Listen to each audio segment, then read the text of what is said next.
This week's horoscopes, I focus in on Mercury, and I call him the MVP for this week, the most valuable planet because he's the most active. He is going toward a conjunction with Uranus and a square to Pluto, and so there's a lot happening with him.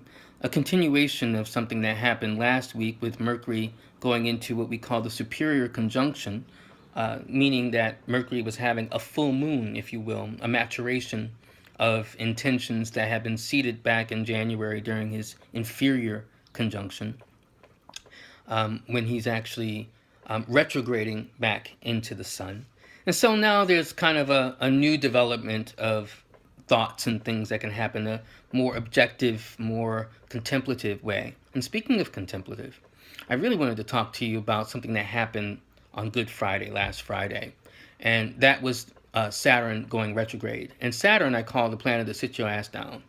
And that's what I did. I did a lot of sitting, and I ended up sitting down watching a lot of Daredevil. In fact, all 13 episodes of Daredevil. I didn't really go out much. I did go to Jummah, which is Islamic service on Fridays. Um, I ended up doing a lot of reading. But what was interesting, as much as I was in my fortress of solitude, I also saw Superman versus Batman on Friday. So I actually was busy doing things, but I just wasn't into being social, and getting out and engaging folks as much.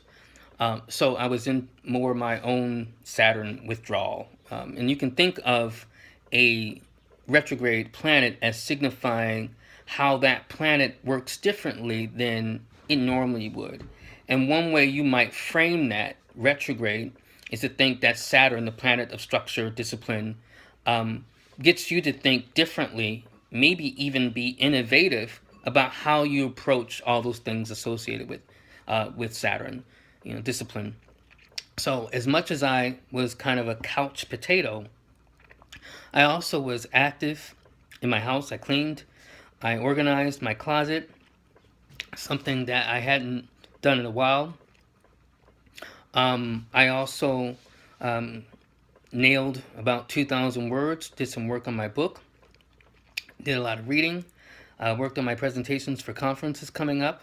So, as much as I felt inactive and wanting to do so much more, I went to the gym. So, as much as I wanted to do all these other things, I still got things done. And it taught me something I wanted to share with you about Saturn. Even though, again, he's this planet that sits your ass down, it's to sit down and focus and to think about what's really important and what's really not, and what are the things that need to happen now.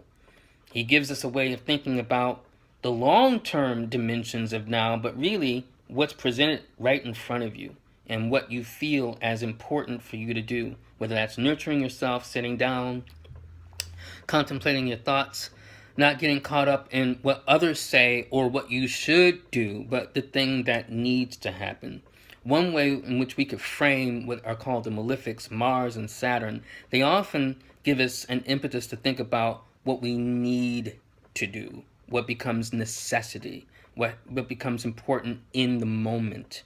And often those are things that we may not want to do, or even things that we feel like should be the optimal conditions by which we should do them, but that they're the things often that must happen.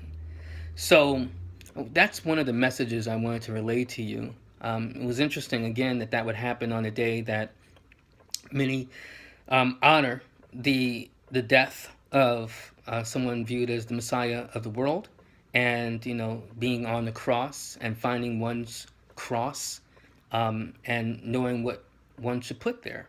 And so I found mine last weekend. I hope that you're working on discovering yours. And maybe Mercury, as he makes these highlights with Uranus and Pluto, gives you a sense of what needs to happen for you. All right. Thank you. And I look forward to talking with you again via video.